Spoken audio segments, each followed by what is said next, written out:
Welcome back to the deep dive. It is Thursday, February 5th, 2026. And if you look at the calendar, it's just another Thursday. But if you look at the terminal, if you look at the way capital is moving this morning, something fundamental has broken. It really has. We are calling this the Theta Fuse edition. Theta Fuse. I like that. For anyone new, maybe we should quickly explain what we mean by that before we get into the carnage. Right. Good idea. So in options trading, theta represents time decay. It's the measurement of how much value an option loses as it gets closer to its expiration date. And usually it's a slow burn, just a little bit every day, tick, tick, tick. Exactly. But today it feels like the fuse just ran out. It feels like the time value on an entire generation of business models just hit zero overnight. That is not an exaggeration. We are seeing a repricing event that suggests the rent-seeking era of big tech, where you just build a moat and charge everyone a toll to cross, is officially under siege.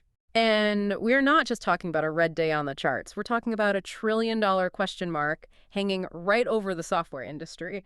The catalyst is a company called Anthropic. Right. They launched something called Opus 4.6, and the market is reacting as if this thing didn't just update a chatbot, but physically walked into corporate headquarters and started firing people. It's a bloodbath for SaaS, software as a service. Yeah. But it's spreading, isn't it? It's not just contained there. Not at all. We have Bitcoin looking like it's in a death spiral. We have the job market showing actual, real cracks, not just hairline fractures anymore. And then, in this weird twist, we've got a generic drug underdog just punching Eli Lilly right in the face. It is a lot to cover. I'm the enthusiast here, usually the one trying to find the silver lining or the cool tech angle.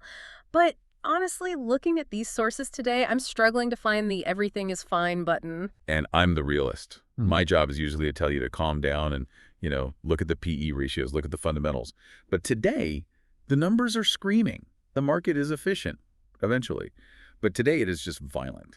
Okay, let's get into the weeds. We have reports from Yahoo Finance, we have notes from 10x Research, Jolte's data, and the Anthropic launch specs themselves. Let's start with the earthquake. Anthropic, Opus 4.6. The epicenter of it all. Yeah. Why is this specific model causing a market crash? I mean, we've had GPT-4, we've had Gemini. Why is this the one that broke the camel's back? I think it comes down to two words, Claude Cowork.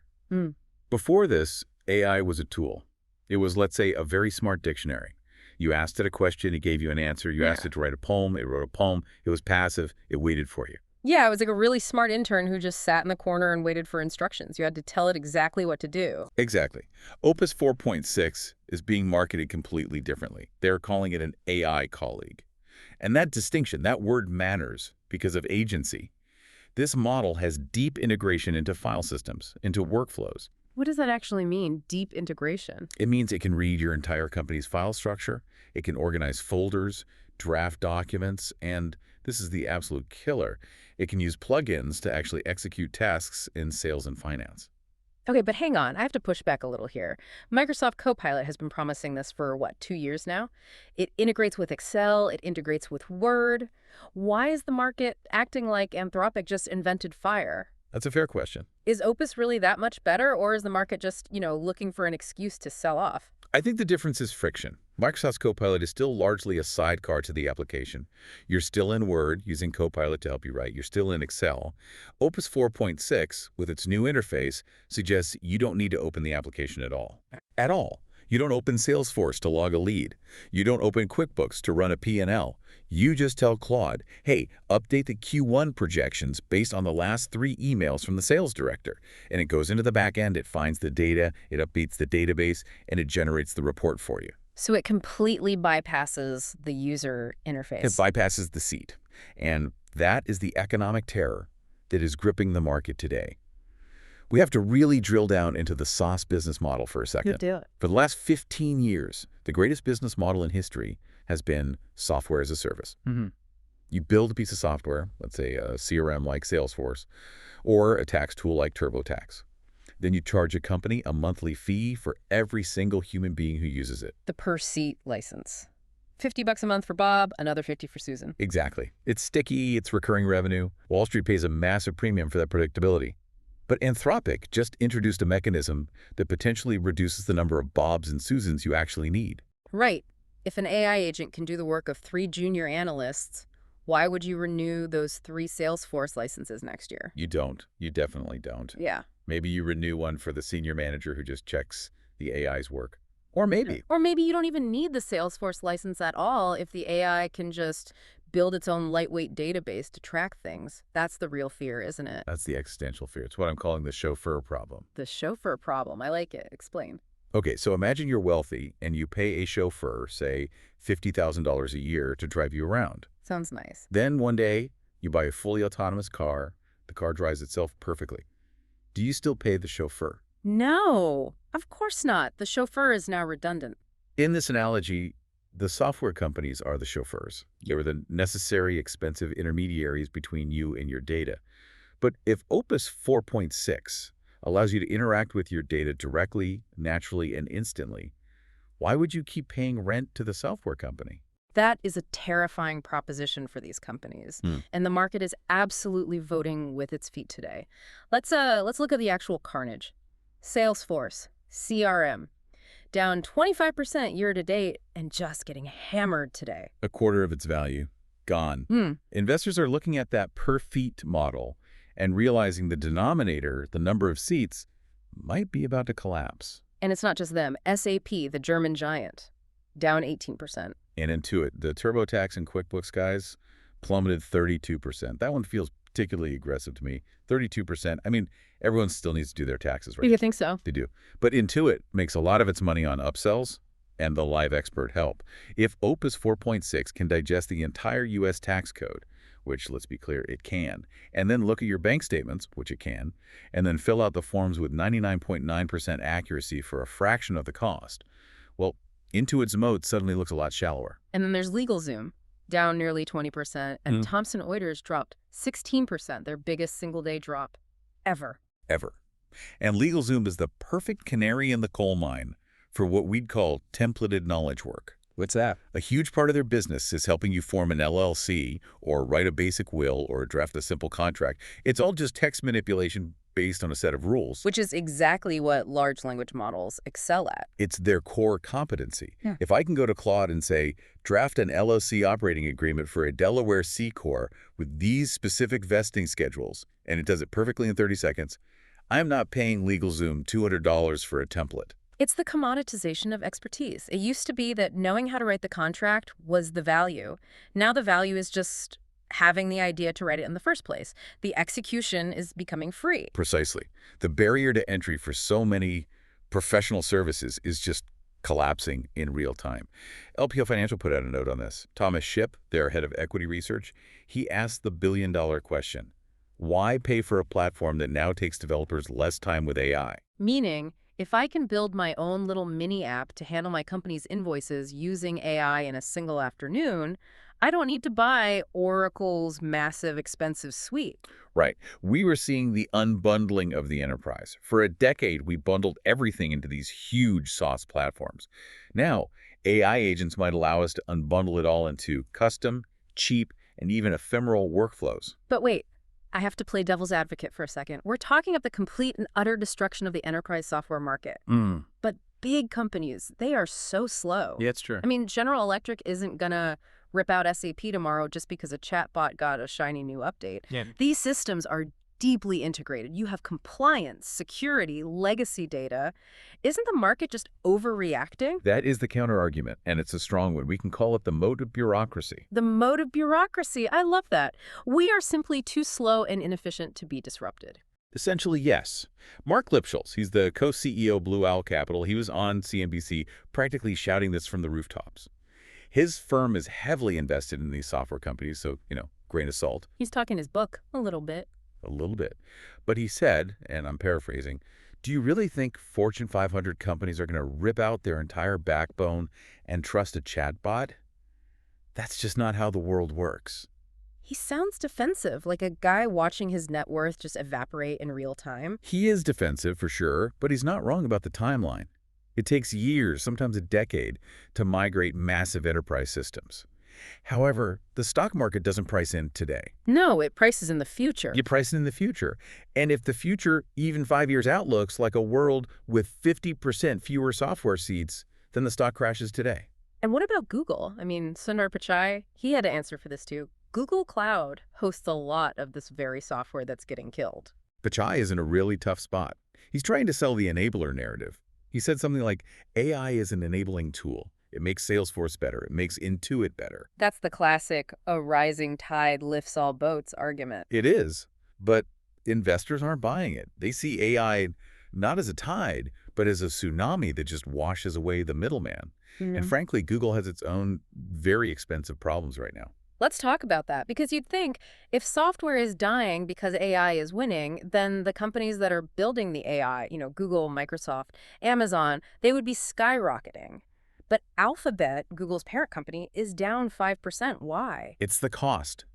It is astronomically expensive to kill the world as we know it. Alphabet just outlined a capital expenditure plan, a CapEx plan of $185 billion. $185 billion. Just to put that number in context for you, that is more than the entire market cap of almost every company in the S&P 500. It's a staggering amount of money. It's just a mountain of cash spent on GPUs, on data centers, on energy, on cooling systems. And investors are looking at that number and they're asking, where's the profit? Where's the return on that investment? They're terrified that Google is going to burn through $185 billion just to commoditize their own search business. So it's a lose-lose. Wow. If you are a software company, AI kills your product. If you are a big tech company building AI, it kills your margins. That is the sentiment today. It's this idea of profitless prosperity. We are building the most advanced technology in human history, and nobody knows how to make high-margin money on it yet. Well, except maybe NVIDIA, who is selling all the shovels for this gold rush. Good point. And this brings us to the cliffhanger. We are recording this on Thursday afternoon. Amazon earnings are coming out right after the bell. This is the moment of truth. All eyes are on one thing: AWS, Amazon Web Services. Why does AWS matter so much right now in this specific context? Because the cloud is the fundamental infrastructure for all of this. It's the plumbing. If AWS misses its numbers, and investors are expecting a huge 21% jump in sales, it confirms the worst-case scenario. Which is? It would suggest that not only is the software layer struggling, but the underlying demand for compute power is also slowing down. Or, maybe worse, that the competition is so fierce it's eroding their pricing power. So if Amazon misses, this tech wipeout we are seeing today could look like a quiet picnic compared to what happens tomorrow. Correct. If AWS sneezes, the entire NASDAQ is going to catch pneumonia. Okay, that's the equity side. It's brutal. But we can't talk about Theta Fuses and time running out without talking about the asset class that is supposed to be the hedge against all this institutional chaos. Yes. Bitcoin, the future of money, is crashing. Trashing hard. Bitcoin tumbled to near $67,000 today. That is the lowest level we've seen since October of 2024. Wow. I remember the laserized crowd on Twitter saying 100K was programmed. It was inevitable. We were a very long way from 100K. We are down 45% from the all-time high. And the political narrative that was propping it up, the Trump bump, is completely and totally dead. Let's unpack that. There was a huge rally when Trump won his second term. The idea was that he would be the crypto president. Right. The whole theory was deregulation, maybe even the U.S. Treasury creating a strategic reserve. But all of those gains, they're gone, wiped out. We are right back to where we were before that election hype cycle really kicked into gear. So why is it happening now? Is it just the tech sell-off spilling over? Usually, crypto correlates pretty tightly with tech stocks. That is definitely part of it. When liquidity dries up in the NASDAQ, people sell their riskiest assets first, and Bitcoin is at the top of that list. But there is a specific structural problem happening in the crypto market right now. We need to talk about underwater ETF holders. Okay, explain this concept for the listeners. What does it mean to be underwater in an ETF? So let's use a housing market analogy. Imagine you buy a house for $500,000 right at the peak of a housing bubble. That's your cost basis. Okay. A year later, the market crashes, and now your house is only worth $300,000. You are underwater on your mortgage. You are sitting on a massive paper loss. This is a terrible feeling. You feel trapped in that house. Now apply that exact same feeling to Bitcoin. For years, Bitcoin was dominated by OGs, people who bought in at $1,000 or $10,000. They're still way in profit. But the ETF approvals last year brought in a huge wave of institutional and retail money right at the top of the market. And according to the research, what was their buy-in price? According to 10x Research, The average acquisition price for this new cohort of Bitcoin ETF holders is somewhere near $90,000. Wait, 90,000, that's the average. That is the estimated average cost basis for that group. So with Bitcoin sitting at $67,000 today, the average ETF investor is down $23,000 per coin. They are deep in the red. And unlike the OGs who are used to these 80% drawdowns and just, hold on for dear life. The OCHO-DL mentality. Yeah. Right. These are likely more traditional finance investors, and when they see that much red, they panic. Exactly. They don't have the HODL mentality. They have a stop-loss mentality. And this creates what we call an overhang in the market.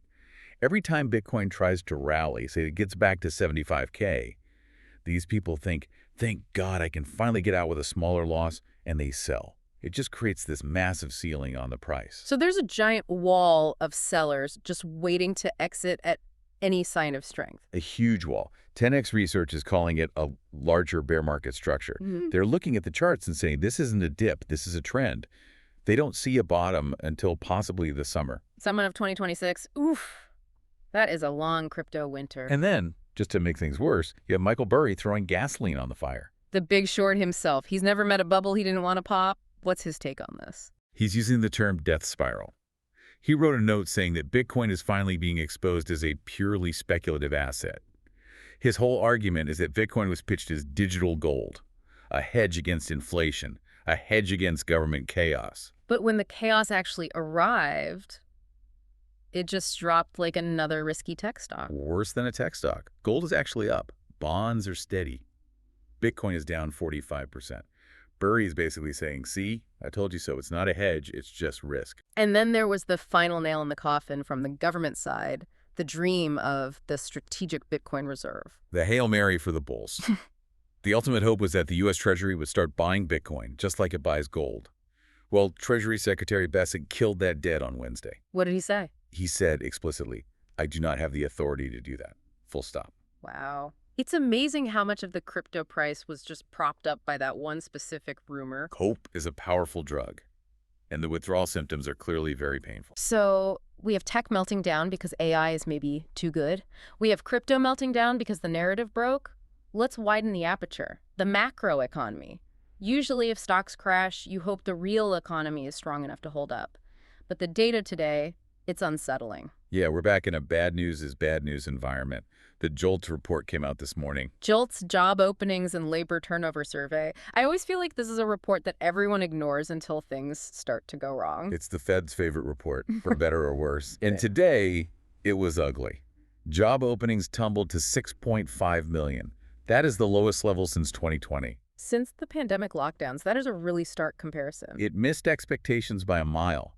Economists were expecting over 7 million. This just tells us that the demand for labor is drying up fast. Yeah. Companies are not putting out help-wanted signs. And we know they are firing. January was the worst month for layoff announcements since 2009. 2009. The Great Financial Crisis. When you start seeing comparisons to 2009 and 2020 in the same conversation, you know you are in choppy waters. And this brings us right back to the efficiency theme we started with. Why are companies laying people off? To protect their margins. And because, as we discussed, they're starting to automate tasks that humans used to do. Exactly. It all connects. The SaaS crash and the jobs crash are two sides of the same coin. Companies are cutting software costs, and they are cutting labor costs to survive. And you can see the impact on the consumer in companies like Peloton. Peloton. PTON, the ultimate pandemic darling. Their revenue is down again. Their CFO is quitting. Peloton is what we call a consumer discretionary stock. Yeah. Nobody needs a $2,000 stationary bike with a monthly subscription. Yeah. You buy that when you feel rich. You buy that when your job feels safe. And when you're worried about layoffs, you cancel that subscription and you start hanging your laundry on the bike. Precisely. Peloton's struggles are a very clear signal that the upper middle class consumer, the prime target for all this tech and luxury spending, is finally tightening their belt. And this is where the story gets really, really interesting today. In this absolute sea of red, in this market obsessed with cutting costs and efficiency, there is one company that soared, a company that is disrupting a completely different industry. Hims & Hers Health, stock ticker HIMS. Up 9% on a day when the market absolutely tanked. That is a massive outlier. It really is. And they did it by picking a fight with some of the biggest giants in the world. Eli Lilly and Novo Nordisk. This is the pill wars. And it's fascinating because it mirrors the software story perfectly. How so? It's all about the expensive brand versus the efficient generic. Hims and Hers announced they are selling a compounded copy of Wegovy, the famous weight loss drug, for about $100 less than Novo Nordisk charges. Okay, we need to deep dive on this. A Yeah. compounded copy. How is that legal? I thought Wegovy was patented. You can't just make a knockoff of a patented drug. Normally, you can't, but there's a very specific loophole in FDA regulations. When a drug is officially listed on the FDA shortage list, meaning the manufacturer can't make enough of it to meet town, demand compounding pharmacies are legally allowed to mix their own versions of the drug to fill that gap. So because Novo Nordisk is so successful that they can't make the drug fast enough, they basically open the door for Hims and Hers to walk right in and sell a generic version. That's exactly it. It's a classic suffering from success problem. Hims and Hers is partnering with a compounding pharmacy to mass produce this copy. It uses the same active ingredient, semaglutide, but it's just not the brand name Wegovy. And the price difference is significant. It is. But more importantly, it's about access. You can get the Hims and Hers version now. You don't have to wait for months. And in a world where everyone is obsessed with efficiency and speed, Hims won the day. And what happened to the giants? To Lilly and Novo? They both tumbled about 7%. Investors are absolutely terrified that this compounding loophole is going to eat into their massive, massive profit margins. It's the same narrative all over again. Why pay the rent, the brand premium, when you can get the utility, the active ingredient, for cheaper? Yes. Whether it's swapping Salesforce for an Anthropic AI or swapping Wegovy for a Hims and Hers generic, the market today is just screaming one thing. We want the same result for less money. It is a deflationary wave crashing over everything. That is a powerful insight. The great deflation of 2026. Tech is deflating costs. Generics are deflating prices. And unfortunately, that also means deflating wages and jobs for the people caught in the middle. It's a painful transition. Efficiency is great for a company's bottom line, but it's chaotic for the people who have to live through it. For sure. So we have covered the carnage, we've covered the causes. Now we have to help the listener navigate this. It is time for our daily investment insight, the Theta Fuse strategy. Right. And I want to be very, very clear here. This is not a market for heroes. So what's the headline strategy for today? Preservation over speculation. We are adopting the 10x rule today, inspired by that bearish note from 10x research on crypto. Okay, walk us through it. Step 1. Step 1, do not buy the dip yet. That is such hard advice for people to follow. I look at a stock like Salesforce down 25% and my first instinct is, wow, it's on sale. I know. And that's a value trap instinct. In a normal market correction, yes. But we're in what looks like a structural shift. The momentum is fiercely negative. Catching a falling knife doesn't make you brave. It just makes you bleed. 10x research says the downside risks remain elevated. You have to wait for the dust to settle. Okay, step 2. For the active traders, the people who are glued to their screens right now and need to do something. If you are nimble, and I mean fast, then you follow the trend. The trend today is short software. There are ETFs that track the software industry, like IGV. It slumped nearly 6%. Short positions there, or buying put options, are strategies that align with this macro theme of AI replacing seats. And what about crypto? You said it might not bottom until the summer. So you avoid the underwater assets. You stay away from those recent Bitcoin ETFs. There is just too much supply, too many people waiting to sell and get their money back. If you absolutely must be in crypto, you need a multi-year horizon, because the next 6 months look extremely rocky. And is there anything on the long side? Is there any port in this storm? I think so. Defensive cost cutters. Look at the Hims and Hers model. You want to find companies that actually benefit when the consumer trades down. Right. If the economy gets worse, people don't suddenly stop wanting to lose weight, but they do stop wanting to pay $1,000 a month for it. They switch to the $100 option. Your job is to find the companies that sell the $100 option in their industry. That makes a lot of sense. So you're thinking Walmart, McDonald's, Hims and Hers, the trade-down beneficiaries. Exactly. That's where the relative strength is today. Okay, before we sign off, I need to read the disclaimer. The lawyers get very, very nervous on days like this. Please do. It's important. The content of this podcast is for informational purposes only. Everyone's financial situation is different, and the thoughts we provide here may not be applicable to you. We are not financial advisors. Please consult with a professional before making any investment decisions. Critical context. Yeah. We're analyzing the news. We're not analyzing your bank account. Right. We like to end these deep dives with a final provocative thought. Something for you to chew on while you stare at the ceiling tonight, wondering what just happened. And today it actually comes from Klaus Schwab. The founder of the World Economic Forum, always a controversial figure, he just published a new book, and the title is Restoring Truth and Trust. The timing is, well, impeccable. He is warning about the erosion of truth in our technological age. And when I think about Anthropic's Opus 4.6, it honestly chills me a bit. How so? We are moving toward a world where AI doesn't just answer our questions, it acts for us. It runs the finances, it writes the contracts, it files the taxes. We are, in effect, outsourcing the truth of our businesses to a black box algorithm. And if that black box hallucinates? If Opus 4.6 decides to get a little creative with your company's tax returns? Who is accountable? You fired the accountant. You fired the lawyer. There's no human left in the loop to blame. If we lose the ability to verify the truth because we've delegated all of it to these algorithms, we might find that all this efficiency came at a very, very high price. We are handing the keys to the car to a robot, and we're just jumping out the window hoping for the best. Let's just hope the robot knows how to drive. On that cheerful note, keep a very close eye on those Amazon earnings. They drop in just a few hours. It could save the market tomorrow, or it could flush it. Stay liquid. Stay sharp. We'll see you in the next deep dive.